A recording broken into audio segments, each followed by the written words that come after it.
வணக்கம். நீங்கள் இணைந்து கொள்வது நியூஸ் போஸ்டின் இரவு 8 மணி பிரதான செய்தியுடன். விரிவான செய்திகளுக்கு செல்ல முன்னர் முதலில் தலைப்புச் செய்திகள். மைத்ரி ஆட்சிக்கு ஆதரவு வழங்கிய கட்சிகள் மற்றும் அமைப்புகள் இணைந்து யானை சின்னத்தின் கீழ் பொதுத் தேர்தலில் போட்டியிட தீர்மானம். විශාල බහුජන බලවේගයක් අපි යහපාලනය සඳහා වූ එක්සත් ජාතික පෙරමුණ යටතේ අපි තරඟවදිනවා. මැතිවරණයෙන් පස්සේ එකට එකතු වෙලා ආණ්ඩුවක් හදන්න පුළුවන් වෙන විදිහේ අවබෝධතාවයකින් වෙන් වෙන්න අපි කතිකා කරනවා. நல்லாட்சிக்கான ஐக்கிய தேசிய முன்னணிக்கு ஐக்கிய தேசிய கட்சி அனுமதி. ஐக்கிய மக்கள் சுதந்திர கூட்டமைப்பின் வேட்புமனு தயாரிக்கும் நடவடிக்கை இறுதி கட்டத்தில். මම හිතන්නේ රටේ ජනතාවට හොඳ අවස්ථාවක් පිරිසිදු අය පාර්ලිමේන්තුවට එවන්න. வடக்கு கிழக்கு தமிழ் மக்களின் காணி ஒப்பந்தங்களின் ஊடாக உறுதி. இரா சம்பந்தன் கருத்து. நல்லாட்சிக்கான ஐக்கிய தேசிய முன்னணியை ஸ்தாபிப்பதற்கான புரிந்துணர்வு உடன்படிக்கையில் நாளைய தினம் கையொப்பமிட உள்ளதாக பிரதமர் அலுவலகம் தெரிவித்துள்ளது. பொது கூட்டமைப்பாக எதிர்வரும் பொது தேர்தலில் இந்த முன்னணியின் கீழ் போட்டியிட இன்றும் பல தரப்பினர் கலந்துரையாடல்களை நடத்தியுள்ளனர். எதிர்வரும் பொது தேர்தலில் பொது கூட்டமைப்பின் கீழ் போட்டியிடுவதற்கு கடந்த ஜனாதிபதி தேர்தலில் மைத்ரிபால சிறிசேனவின் வெற்றிக்காக அர்ப்பணிப்புடன் செயற்பட்ட பல கட்சிகள் மற்றும் அமைப்புகள் இணக்கப்பாட்டிற்கு வந்துள்ளதாக அமைச்சர் ராஜித சேனாரத்ன தெரிவித்தார். கூட்டமைப்பில் குடுகாரர்கள் எத்தனோல்காரர்களுக்கு வேட்புமனு வழங்கப்பட்டுள்ளது. அதில் போட்டியிட எமக்கு அருவருப்பாக உள்ளது. மஹிந்த ராஜபக்ச உள்ளிட்ட குழுவினருக்கு அருவருப்பு இல்லை என்றாலும் எமக்கு அருவருப்பாக உள்ளது. அப்போதிருந்த அனைத்து சக்திகளும் தற்போது ஒன்றிணைந்துள்ளன. மாதுலுவாவை சோபித்த தேரர் தலைமையிலான நியாயமான சமூகத்திற்கான மக்கள் அமைப்பு, அத்துரலிய ரத்ன தேரர் தலைமையிலான பிவிதுரு ஹெட்டாக், பாட்டலி சம்பிக்க ரணவக்க தலைமையிலான ஜாதிக ஹெலோருமைய, லங்கா சமசமாஜ கட்சி, கம்யூனிஸ்ட் கட்சியின் மாற்றுக்குழு உள்ளிட்ட அன்றிருந்த 49 சிவில் அமைப்புகள் எம்முடன் இணைந்துள்ளன. பாரிய சக்திகளுடன் நல்லாட்சிக்கான ஐக்கிய தேசிய முன்னணியின் கீழ் நாம் போட்டியிடுகின்றோம். எமக்கு பொதுவான சின்னம் ஒன்றை பெற்றுக் கொள்வதற்கான காலம் இருக்கவில்லை. அதனால் ஐக்கிய தேசிய கட்சியின் யானை சின்னத்தின் கீழ் நாம் போட்டியிடுகின்றோம். அமைச்சர் ராஜித சேனாரத்னவின் வீட்டில் நடைபெற்ற கலந்துரையாடலின் பின்னர் அந்த குழுவினர் இன்று அலரி மாளிகையிலும் கலந்துரையாடல்களை நடத்தியுள்ளனர். இதேவேளை அதுரலிய ரத்ன தேரர், அமைச்சர் பாட்டலி சம்பிக்க ரணவக்க ஆகியோருக்கிடையிலும் இன்று கலந்துரையாடல் ஒன்று நடைபெற்றுள்ளது. இந்த புதிய கூட்டமைப்பு தொடர்பில் மாதுலுவாவை சோபித்த தேரரிடம் நாம் வினவிய போது இந்த சந்தர்ப்பத்தில் எந்தவித கருத்துக்களையும் தெரிவிக்க முடியாது என அவர் குறிப்பிட்டார். இதேவேளை ஹிருணிகா பிரேமச்சந்திர நல்லாட்சிக்கான ஐக்கிய தேசிய முன்னணியில் போட்டியிடுவதற்காக சிறிகொத்தவில் இன்று வேட்புமனுவில் கையொப்பமிட்டார். கொழும்பு மாவட்டத்தில் போட்டியிட உள்ளதாக அவர் குறிப்பிட்டார்.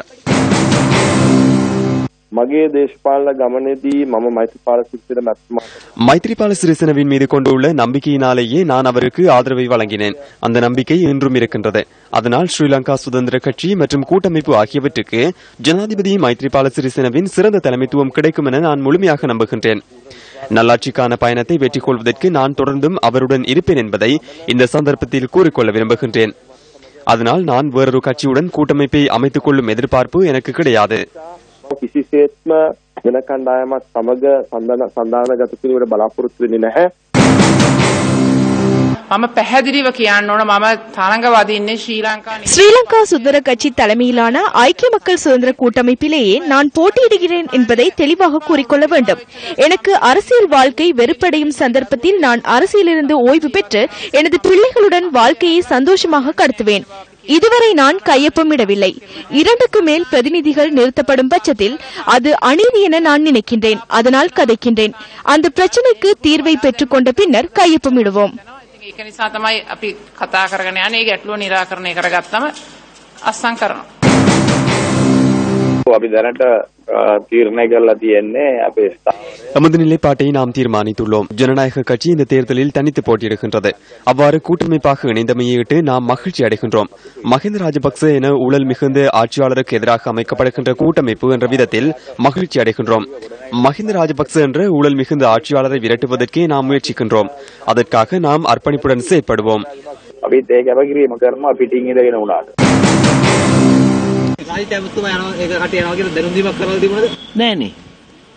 ළඟකදී කතා කළෙත් නෑ. කියනවා ඔබතුමාලා මොකද දෙන්නේ?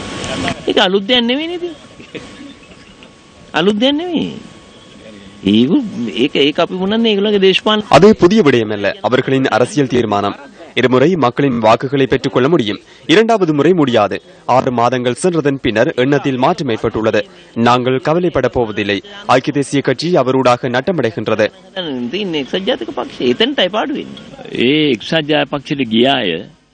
ஐக்கிய தேசிய கட்சிக்கு சென்றவர்களால் எமது ஸ்ரீலங்கா சுதந்திர கட்சி தலைமையிலான கூட்டமைப்புக்கு அழுத்தங்களை கொடுக்க முடியாது. குறிப்பாக ராஜித சேனாரத்ன, MKD எஸ் குணவர்தன போன்றோரால் அழுத்தங்களை கொடுக்க முடியாது. குறிப்பாக அவர்கள் இந்த கூட்டமைப்புக்கு எதிராக கருத்துக்களை தெரிவித்தார்கள். அதனால் அவர்களின் அரசியல் என்ன என்பது குறித்து மக்கள் அறிவார்கள். அதனால் அவர்களுக்கு அழுத்தங்களை கொடுக்க முடியாது. அவர்கள் ஜனாதிபதியுடன் வந்தார்கள் என்பது உண்மை. இருப்பினும் மாற்றத்தை ஏற்படுத்தியது அவர்கள் அல்ல. ஐக்கிய தேசிய கட்சியின் செயற்பாடுகளினால் மக்கள் வெறுப்படைந்துள்ளனர். තොරව යම්කිසි ප්‍රවණතාවයක් ඇති වුණා. නමුත් මේ වෙනකොට එක්සත් ජාතිපක්ෂයේ ක්‍රියාකලාපය නිසා ජනතාව ඒව සම්බන්ධව කලකිරිලා ඉන්නවා. මේ අපේ එක්වීමත් එක්ක අපිත් එක්ක අමනාපයෙන් ටික දෙනෙකුත් ඉන්නවා. நாம் இணைந்தமையினால் மீது கோபம் கொண்ட இருவரும் இணைகின்றனர். அவர்கள் கூறுகின்ற சில விடயங்களில் உண்மை இருக்கின்றது. ஜனாதிபதி மைத்ரிபால சிறிசேனவுடன் இருந்தவர்கள் வேறொரு கூட்டமைப்பை ஸ்தாபித்து போட்டியிட தீர்மானித்துள்ளனர். அது குறித்து எமக்கு பிரச்சினை கிடையாது. ரத்தன தேரர், சம்பிக்க ரணவக்க, ராஜித சேனாரத்ன போன்றோர் பாரிய சேவையாற்றியுள்ளனர். அதனால் சகோதரத்துவத்துடன் நாம் தேர்தலின் பின்னர் அவர்களுடன் இணைந்து அரசாங்கம் ஒன்றை ஸ்தாபிக்க நாம் புரிந்துணர்வு ஒன்றை ஏற்படுத்திக் கொள்ள உள்ளோம்.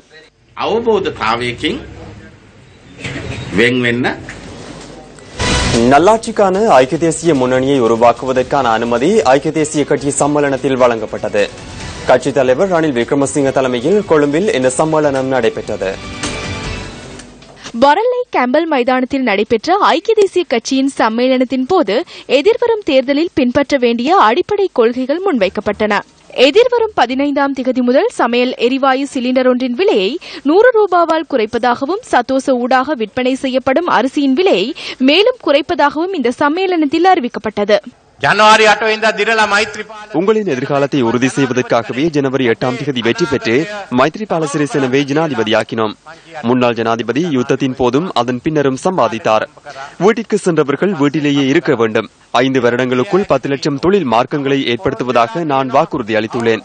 விபத்தொன்றில் முச்சக்கர வண்டி சாரதி ஒருவர் உயிரிழந்தால் அவருக்காக 10 லட்சம் ரூபாவை நாம் வழங்குவோம். வடக்கிலும் கிழக்கிலும் கொழும்பிலும் காணிகளை இழந்த மக்களுக்கு அவர்களின் உரிமையை மீள பெற்றுக் கொடுப்போம். ஐக்கிய நாடுகள் சபையின் ஊழலுக்கு எதிரான கொள்கைகளை நாம் சட்டமாக்குவோம். திருடர்களை பின்தொடர விசேட பிரிவு ஒன்றை அனுப்புவோம். அது தொடர்பில் நீங்கள் எந்தவித சந்தேகமும் கொள்ள வேண்டியதில்லை. அரசியலமைப்பு சபையை 3 உறுப்பினர்களுக்கு மட்டுப்படுத்துவோம். ஒன்றிணைந்த அரசாங்கத்திற்குள் அதிகாரத்தை பகிர்ந்தளிப்பதற்கு நாம் இயன்றவரை இடமளிப்போம். ஐக்கிய தேசிய கட்சியின் பிரதி தலைவர் சஜித் பிரேமதாச முன்னாள் ஜனாதிபதி தேர்தலில் போட்டியிடுவது தொடர்பில் சம்மேளனத்தின் போது கருத்து தெரிவித்தார். வெட்கமில்லையான நான் கேட்கின்றேன். இந்த சிறிய அமைச்சரவை அந்தஸ்துள்ள அமைச்சரை பார்த்து 2 முறை ஜனாதிபதியாக செயற்பட்டவர் அச்சமடைகின்றார். நான் அவருக்கு சவால் விடுக்கின்றேன். இன்னும் தாமதமாகவில்லை. வேட்பு மனுவை மாற்றுவதற்கு திங்கட்கிழமை 12 மணி வரை நேரம் உள்ளது. உங்களுக்கு முதுகெலும்பு இருப்பின், உங்களுக்கு பலம் இருப்பின், குருநாகளை அழைத்துவிட்டு ஹம்மான் தொட்டிக்குள் பிரவேசியுங்கள். வரலாற்றில் உங்களால் மறக்க முடியாத ஜனநாயக ரீதியான பாடம் ஒன்றை ஹம்மான் தோட்டையில் நாம் கற்பிப்பதற்கு தயாராக உள்ளோம் என்பதை இந்த சந்தர்ப்பத்தில் கூறுகின்றேன். மெதவலுனவில் ஒரு குழுவினர் கூச்சலிடுவதனை நாம் அவதானித்தோம். பெரியதாக கூறி சிறிய விடயம் ஒன்றை முன்னெடுப்பதனை நாம் அவதானித்துள்ளோம். எனினும் பாரிய கூச்சலிட்ட போதிலும் எதனை உருவாக்குகின்றார்கள்? சிறிய பூச்சி ஒன்றை. யானை மிகவும் பொறுமையாக இருக்கின்றது. அதனை குழப்பமடைய செய்ய வேண்டாம். நல்லாட்சிக்கான ஐக்கிய தேசிய முன்னணி தேர்தல் பிரகடனத்தை அனுமதிப்பதுடன் நாட்டின் எதிர்காலத்தை கட்டியெழுப்பதற்காக அர்ப்பணிப்பு செய்ய அனைத்து சக்திகளையும் நல்லாட்சிக்கான தேசிய ஐக்கிய முன்னணியுடன் இணையுமாறு நாம் அழைப்பு விடுக்கின்றோம். தமிழ் மக்களும் முஸ்லிம் மக்களும் சிங்கள மக்களும் எல்லோரும் சேர்ந்து ஒரு நாட்டை ஆளி ஒரு சமூகமாக ஐக்கிய தேசிய கட்சியின் தலைமையிலே தமிழர்கள், சிங்களவர்கள், முஸ்லிம்கள் என்ற அந்த போக்கு இல்லாமல் எல்லோரும் சேர்ந்து ஒரு மனதோடு ஒரு ஐக்கியத்தோடு வாழ்வதற்கு நாங்கள் முன்வர வேண்டும். நாங்கள் தமிழ், சிங்களவர்கள், முஸ்லிம் என்ற வேற்றுமை இல்லை. யாராவது ஒருவனுடைய காணியை எந்த அரசாங்கம் எடுத்திருந்தாலும் அந்த காணியை திருப்பிக் கொடுப்பதற்காகத்தான் எங்களுடைய கடமை என்று நான் கூற விரும்புகின்றேன். ஐக்கிய மக்கள் சுதந்திர கூட்டமைப்பின் வேட்புமனு பட்டியல் பெரும்பாலும் முடிவடைந்துள்ளதாக பொதுச் செயலாளர் சுசில் பிரேமஜயந்த தெரிவித்துள்ளார். ஐக்கிய மக்கள் சுதந்திர கூட்டமைப்பின் பிரதிநிதிகளுக்கு இன்று வேட்புமனுவில் கைச்சாத்திட மகாவலி கேந்திர நிலையத்தில் ஏற்பாடுகள் செய்து கொடுக்கப்பட்டிருந்தன.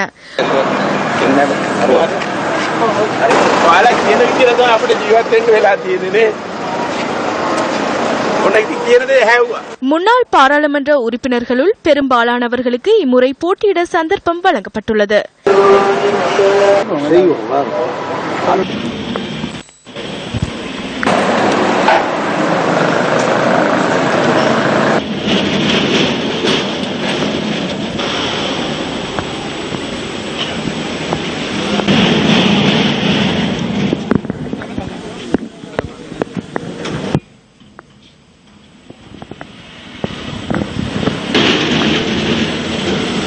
வேட்புமனுவில் கைச்சாத்திட்ட சிலர் ஊடகங்களுக்கு கருத்து தெரிவித்தனர். சிறந்தவர்களை பாராளுமன்றத்திற்கு அனுப்புவதற்கு நாட்டு மக்களுக்கு சிறந்த சந்தர்ப்பமாகும். இதுதான் இந்த தேர்தலில் முக்கியமான ஒன்றாகும். சிறந்தவர்கள் யார் என்பதனை தெரிவு செய்வது, அவர்களை பாராளுமன்றத்திற்கு அனுப்பும் பொறுப்பு இந்த தேர்தலில் காணப்படுகின்றது. அனைத்து தலைவர்களும் ஒன்று திரள வேண்டும். ஊழல் மோசடியற்ற அரசாங்கத்தை அமைக்க வேண்டும். அதனை தான் நாட்டு மக்கள் எதிர்பார்க்கின்றனர். ஆதரவாளர்களை அனாதரவாக்கிவிட்டு நான் ஒருபோதும் செல்லவில்லை. ஆகவே சுதந்திரம் அடைந்துள்ள நாட்டில் ஸ்ரீலங்கா சுதந்திர கட்சிக்கு புத்தளம் மாவட்டத்தில் பிரதான அமைப்பாளர் என்ற வகையில் பாரிய வெற்றியை பெற்றுக் கொடுப்பதற்கான உறுதியளிக்கின்றேன். தற்போது வேட்புமனு பட்டியலில் சில நிர்வாக ரீதியிலான பணிகளே உள்ளன. அவற்றை சட்டத்தரணிகள் பார்ப்பார்கள். செயலாளர் அனைத்தையும் கண்காணித்துள்ளார்.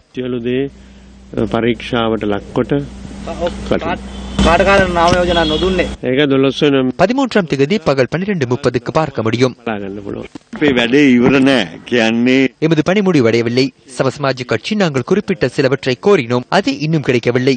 இறுதி தீர்மானம் இன்னும் வரவில்லை.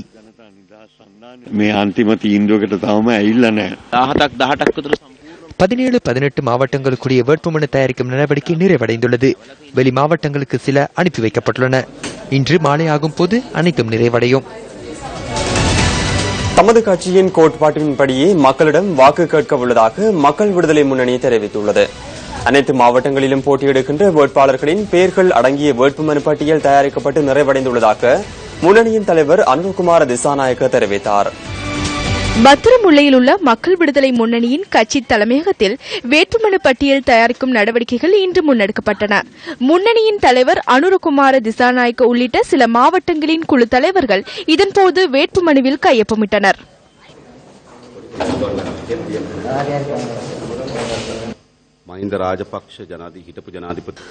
முன்னாள் ஜனாதிபதி மஹிந்த ராஜபக்சவும் தற்போதைய ஜனாதிபதி மைத்திரிபால சிறிசேனவும் நல்லுறவை ஏற்படுத்திக் கொண்டுள்ளனர்.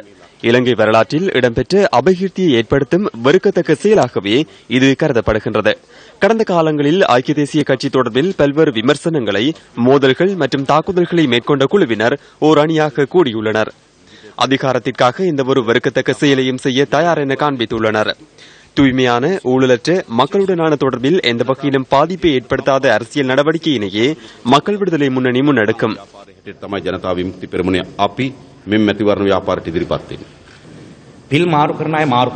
கட்சி மாறுகின்றவர்கள் அதனை முன்னெடுப்பார்கள். 19வது அரசியலமைப்பு திருத்தத்தில் கட்சி மாறுவதை ரத்து செய்ய நாம் முயற்சித்தோம். எனினும் ஐக்கிய மக்கள் சுதந்திர கூட்டமைப்பின் குழுவினரும் ஐக்கிய தேசிய கட்சியின் குழுவினரும் அதனை சீர்குலைத்தனர்.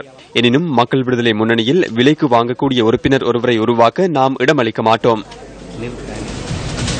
பொதுத் தேர்தலை முன்னிட்டு பிரதான அரசியல் கட்சிகள் தமது கன்னி பிரசார கூட்டங்களை ஏற்பாடு செய்து வருகின்றனர்.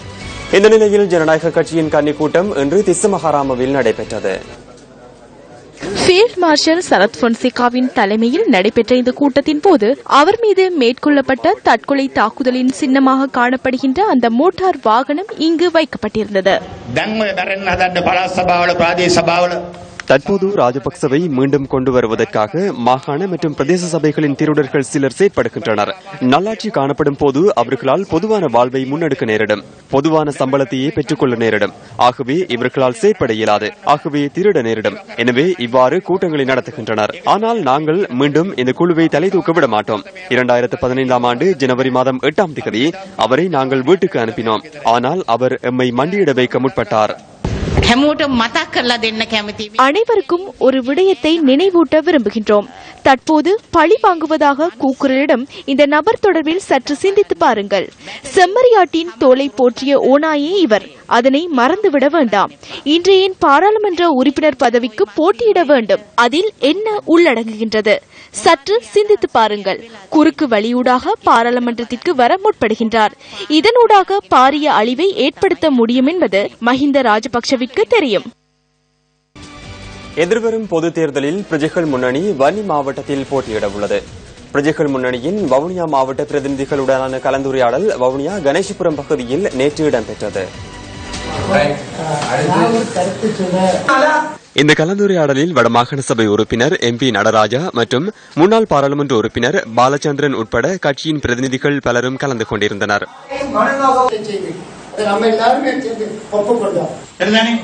அதுக்கு பிறகு நாங்க இந்த வன்னிவாழ் மலையக மக்களின் எதிர்கால நலன் கருதி இம்முறை தேர்தலில் போட்டியிடுவதற்கான தீர்மானத்தை பிரஜைகள் முன்னணி எடுத்துள்ளது. இதுக்கு எங்களால முடிந்த ஒரு ஒத்துழைப்பை நாங்கள் கொடுக்கறதுக்கு தயாரா இருக்கு. அங்க பல கிராமங்கள்ல எல்லாம் செய்ய கோயில்களுக்கு அதுக்கு இதுக்கு நியாயமான காசுகள் எல்லாம் கொடுப்பட்டிருக்கு. அவர் மலைய மக்களை பத்தி நல்லா கூடுதலா அறிஞ்சிருக்கிறாரு. ஆகவே அவரோட நாங்க டிஸ்கஸ் பண்ணி ஓரளவு எதையும் செய்யலாம். அதுக்கு ஒரு பிரதிநிதித்துவம் இருந்தா நல்லா இருக்கும் யோசனை தான் நாங்க இப்படி போயிருக்கிறோம். திரு ரங்கா அவரை சந்திச்சு இந்த செய்தி சம்பந்தமாக செய்திகள் வானொலி சம்பந்தமாகவும் தொலைக்காட்சி சம்பந்தமாக வெளியானதுக்கு பிறகு இந்த அமைப்பை தேடி பல பேர் மறைமுகமாக அதை வெளியில வந்து சொல்ல தங்களை முகம் காட்ட முடியாதவர்கள், தமிழ் மக்களுடைய பிரதிநிதிகள் என்று சொல்றவர்கள் திரைமறைவில் இருந்து எங்களோட நிறைய தொடர்புகள் கொண்டாங்க. எங்களை விட்டுருங்க, நீங்க விட்டுட்டு வெளியாயிருங்க, நாங்க உங்களுக்கு எழுதி தாரோம், நாங்க வந்து இனி தேர்தலில் சம்பந்தப்படவே மாட்டோம், இந்த பயணம் மட்டும் நாங்க கேட்கிறோம். இப்ப எங்களுக்கு என்ன தெரியுது, எங்கட பலம் திரு ரங்கா அவர்களுடன் இணைந்ததுக்கு பிறகு பல மடங்கு கூடியிருக்கு.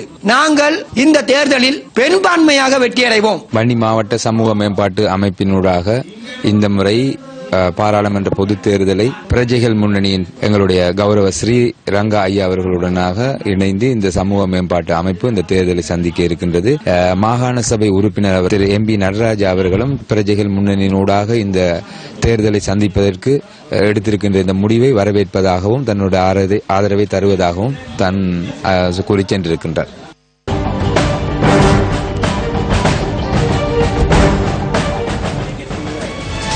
அபிவிருத்தி அடைந்த நாடுகளின் தலைவர்களுடனான சந்திப்பில் முப்படைகளின் மேம்பாடு தொடர்பில் கூடுதலாக அவதானம் செலுத்தியதாக ஜனாதிபதி தெரிவித்துள்ளார். கட்டுநாயக்க விமானப்படை தளத்திற்கு நேற்று பார்வையிட சென்ற பின்னர் உரையாற்றும் போது ஜனாதிபதி இதனை குறிப்பிட்டார்.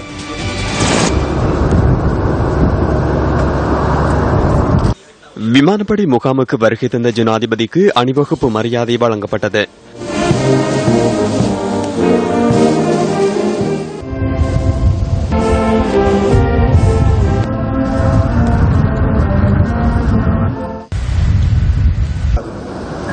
விமானப்படையின் விமானங்கள் மற்றும் ஆயுதங்களை ஜனாதிபதி இதன் பின்னர் பார்வையிட்டார்.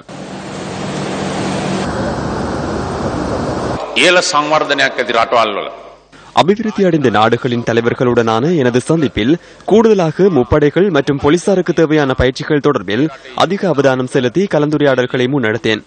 குறிப்பாக தொழில்நுட்ப பயிற்சிகள் மற்றும் தமது சேவைகளை எவ்வாறு சிறப்பாக வழங்குவது என்பது தொடர்பில் கூடுதலான சந்தர்ப்பங்கள் வழங்குவது தொடர்பிலும் கலந்துரையாடியுள்ளேன். யுத்தத்தின் போது தாய் நாட்டிற்கான கடமைகளை நீங்கள் நிறைவேற்றியுள்ளீர்கள். அதற்காக சமூகத்தில் உங்களுக்குள்ள கௌரவத்தை தொடர்ந்தும் வலுப்படுத்தவே நான் உத்தேசித்துள்ளேன். விமானப்படை தளபதி ஏர் சீஃப் மார்ஷல் ககன புலத்சிங்கல இதன்போது ஜனாதிபதிக்கு நினைவு சின்னம் ஒன்றை வழங்கினார். திருகோணமலை சம்பூர் பகுதியில் சுவீகரிக்கப்பட்ட காணிகளை மக்களிடம் கையளிக்குமாறு உயர்நீதிமன்றம் உத்தரவிட்டதை அடுத்து அந்த பகுதிகளை சேர்ந்த மக்களை சந்திப்பதற்கு தமிழ் தேசிய கூட்டமைப்பின் பிரதிநிதிகள் இன்று அங்கு சென்றிருந்தனர். திருகோணமலை சம்பூர் பகுதியில் அரசாங்க தேவைக்கென சுவீகரிக்கப்பட்ட காணிகளை மீண்டும் பொதுமக்களுக்கு வழங்குமாறு உயர்நீதிமன்றம் நேற்று உத்தரவிட்டிருந்தது. சம்பூர் காணி விவகாரம் தொடர்பான விசாரணை கொழும்பு உயர்நீதிமன்றத்தில் இடம்பெற்ற போது உயர்நீதிமன்ற நீதியரசர் K. ஸ்ரீபவன் மற்றும் நீதிபதிகளான ஈவா வனசுந்தர, ரோஹிணி மாரசிங் ஆகியோர் இந்த உத்தரவை நேற்று பிறப்பித்தனர். தொழிற்சாலை அமைப்பதற்காக கையகப்படுத்தப்பட்ட 818 ஏக்கர் காணிகளும் மக்களிடம் கையளிப்பதற்கு நடவடிக்கை எடுக்கப்பட்டது. காணிகள் கையளிக்கப்பட்ட பகுதிகளில் உள்ள மக்களை சந்திப்பதற்கு தமிழ் தேசிய கூட்டமைப்பின் தலைவர் இரா சம்பந்தன் மற்றும் பாராளுமன்ற உறுப்பினர் M.A. சுமந்திரன் ஆகியோர் சென்றிருந்தனர். எங்களுடைய மண் எங்களுக்கு திரும்பி வருகின்றது. அதான் நமது கட்சியினுடைய நிலைப்பாடு. பண்டாரநாயக்க செல்வநாயகம் ஒப்பந்தம் ஊடாக, டட்லி செல்வநாயக்க செல்வநாயகம் ஒப்பந்தம் ஊடாக, இந்திய இலங்கை ஒப்பந்தம் ஊடாக வலியுறுத்தப்பட்ட கர்மம் என்னவென்றால், வடகிழக்கு பிரதேசங்களில் தமிழ் பேசும் மக்கள் வாழ்ந்து வந்திருக்கின்றார்கள். சரித்திர ரீதியாக அந்த மண் அந்த மக்களுக்கு சொந்தமானது, அந்த நிலம் அந்த மக்களுக்கு சொந்தமானது. அந்த மக்கள் தொடர்ந்து அந்த மண்ணில் நிம்மதியாக அமைதியாக வாழக்கூடிய ஒரு சூழல் இருக்க வேண்டும் என்பதுதான் அந்த ஒப்பந்தங்களுடைய அர்த்தம். செய்வதாகத்தான் தற்பொழுதைய நிலைமை. இந்த சம்பூர் மண் உங்களுக்கு திரும்பி தரப்படுவது உறுதி செய்கின்றது. அதை நாங்கள் புரிந்து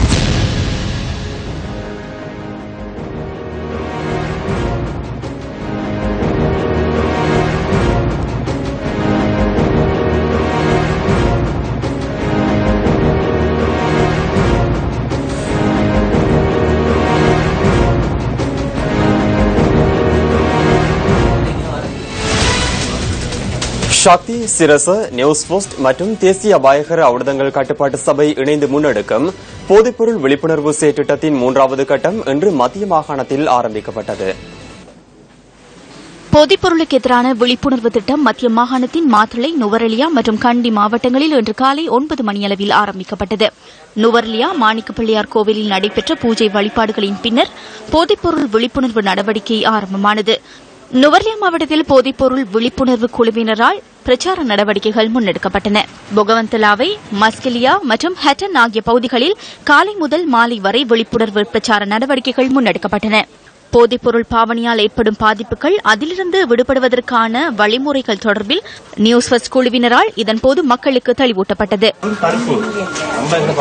அந்த போதைப் பொருள் உற்பத்தி செய்வீங்க நீங்க, அதுவும் அரசாங்கம் தானே, அவங்களுக்கு லைசன்ஸ் கொடுக்குது, போலீஸ்காரன் வச்சிருக்காங்க, அவனை பிடிக்க வைக்கிறீங்க. அதை உடனடியா நிப்பாட்டினா இந்த போதைப் பொருள் குடிச்சவங்க கொஞ்ச நாளைக்கு கொஞ்சம் கஷ்டப்படுவாங்க, அதோட நிப்பாட்டுவாங்க. எங்களுக்கு மிச்ச சந்தோஷம் இப்படி வந்தது இத்தனை வருஷத்துக்கு இல்லாம. கடைசியை மட்டும் முடிஞ்சா நல்லமா இருக்கும். மற்றது பிள்ளைங்க எல்லாம் படிக்கிற பிள்ளைங்க ரொம்ப இருக்கு, அது உனக்கு 6 மணிக்கு பிறகு டிஸ்டர்ப் தானே குடிச்சிட்டு அப்படின்னு நல்ல விஷயம் ஒன்று எடுக்கிறீங்க. அதுக்கு நாங்க என்ன ஒத்துழைப்பு தரமோ தரணும். நுவரெலியா குடாஓயா பகுதியில் முன்னெடுக்கப்பட்ட விழிப்புணர்வு நடவடிக்கையில் பிரஜைகள் முன்னணியின் செயலாளர் நாயகம் ஜெய் ஸ்ரீரங்காவும் கலந்து கொண்டிருந்தார்.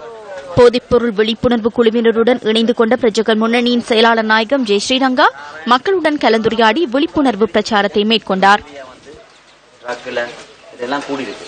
அந்தி ஆகிட்டா குடிச்சிட்டு சண்டை, பிள்ளைங்க நிம்மதியா படிக்க இல்ல சார், குடிக்காம இருக்கணும். சரியா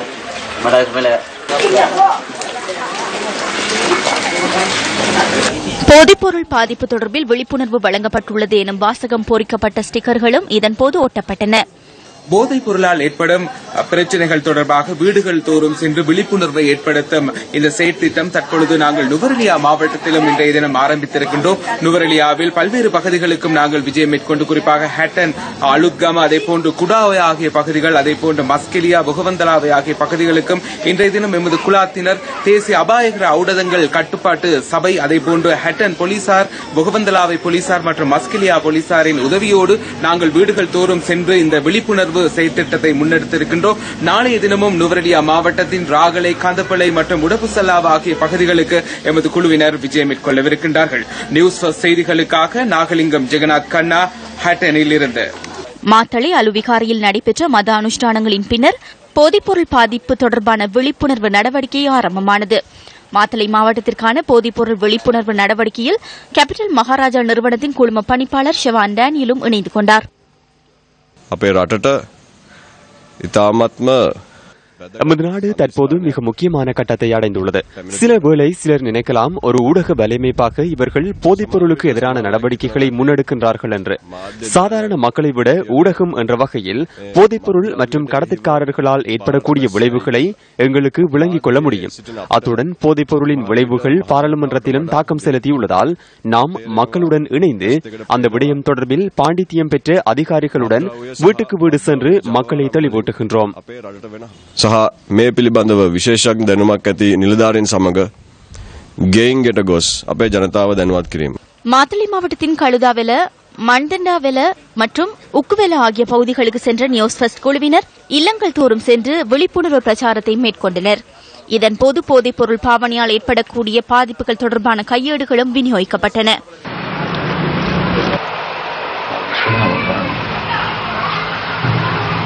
இந்த சமூக பணி தொடர்பில் மாத்தளை மக்கள் இவ்வாறு தமது கருத்துக்களை பகிர்ந்து கொண்டனர். இந்த நிம்மதியான வாழ்வு தேவைக்கு இப்படியான திட்டங்கள் ரொம்ப அவசியம். ஏன்னா போதைப் பொருள் இல்லாத சுபிட்சமான மக்களுக்கு நலவு சொல்லக்கூடிய நல்ல தன்மையுள்ள ஒரு விஷயம் தான் நமக்கு தேவை.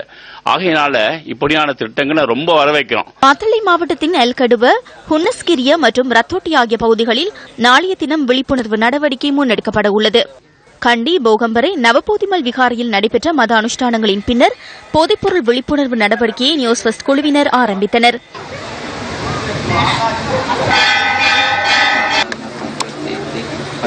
கண்டி மாவட்டத்தின் மகியாவ, சுதுகும்போல மற்றும் கட்டுவஸ்தொட்டி ஆகிய பகுதிகளில் உள்ள மக்களுக்கு போதைப்பொருள் பாவனையால் ஏற்படும் பாதிப்புகள் தொடர்பில் தெளிவூட்டப்பட்டது. போதைப்பொருள் பாவனை அதிகரித்துள்ள நிலையில் இவ்வாறான விழிப்புணர்வு நடவடிக்கைகள் முன்னெடுக்கப்படுவது பாராட்டுக்குரியது என மக்கள் தெரிவித்தனர். போதைப்பொருள் நாட்டிற்கும் வீட்டிற்கும் உங்களுக்கும் வேண்டாம் என்ற தொனிப்பொருளில் வடக்கில் ஆரம்பிக்கப்பட்ட இந்த செயற்திட்டம் மத்திய மாகாணத்தில் இன்று வெற்றிகரமாக முன்னெடுக்கப்பட்டது. போதையற்ற தேசத்தை கட்டியெழுப்பும் நோக்கில் முன்னெடுக்கப்படும் இந்த சமூக பணி அடுத்து கிழக்கு மாகாணத்தை நோக்கி பயணிக்க உள்ளது.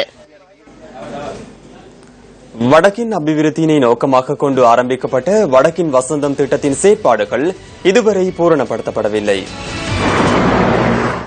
யுத்தத்தினால் பாதிக்கப்பட்ட வடக்கு மாகாணத்தை மீள்கட்டி எழுப்பும் நோக்கில் கடந்த அரசாங்கத்தினால் ஆரம்பிக்கப்பட்ட திட்டமே வடக்கின் வசந்தமாகும். வடக்கின் வசந்தம் திட்டத்தின் கீழ் வவுனியாவில் நிர்மாணிக்கப்பட்ட தனியார் பஸ் தரிப்பிடம் இதுவரை மக்கள் பாவனைக்கு கையளிக்கப்படவில்லை. இதன் காரணமாக மக்கள் மழையிலும் வெயிலிலும் பஸ்ஸிற்காக காத்திருக்கின்றனர். பயணிகள், பஸ் நடத்துனர்கள் மற்றும் சாரதிகள் அவசர தேவைகளை நிறைவேற்றிக் கொள்ள முடியாத துர்ப்பாக்கிய நிலை இங்கு காணப்படுகின்றது. தனியார் போக்குவரத்து நிலைய பஸ் நிலையம் கட்டப்பட்டும் திறக்கப்படாததால் மக்களும் பாதசாரிகளும் பெரிய சிரமப்படுவதோடு போக்குவரத்து வசதி பாதைகளில் வைத்து தனியார் போக்குவரத்து பஸ்கள் ஏற்றப்படுறபடியால் போக்குவரத்து வசதி சரியான செலவாகவும் அதால முதலாங்குறுக்கு தெருவும் இரண்டாங்குறுக்கு தெருவும் ஒரு வழி பாதையாக நடைமுறையில் உள்ளது. தனியார் பஸ் தரிப்பிடம் பல மில்லியன் ரூபாய் செலவில் நிர்மாணிக்கப்பட்டு 3 மாதங்கள் கடந்துள்ள நிலையிலும் இதுவரை மக்கள் பாவனைக்கு கையளிக்கப்படாமை மக்கள் மத்தியில் விசனத்தை ஏற்படுத்தியுள்ளது. வவுனியா நகரை அண்மித்த பகுதியில் அமைக்கப்பட்ட வடக்கின் வசந்தம் மூலமாக ஏற்படுத்தப்பட்ட பாரிய பஸ் நிலையம் ஒன்று பல லட்சம் ரூபாய் செலவழித்து செய்த அந்த பஸ் நிலையத்தை இன்று வரை மக்கள் பயன்பாட்டுக்கு விடவில்லை. என்ன ஏது காரணம் என்று எங்களுக்கு தெரியவில்லை. போட்டியின் காரணமாகவோ பொறாமையின் காரணமாகவோ தெரியவில்லை. வடக்கின் வசந்தம் திட்டத்தின் கீழ் மக்களுக்கான பல்வேறு திட்டங்கள் முன்னெடுக்கப்பட்ட போதிலும் பல திட்டங்கள் இதுவரை முற்று பெறவில்லை. இத்துடன் நியூஸ் போஸ்டின் இரவு 8 மணி பிரதான செய்தி நிறைவு பெறுகின்றது. வணக்கம்.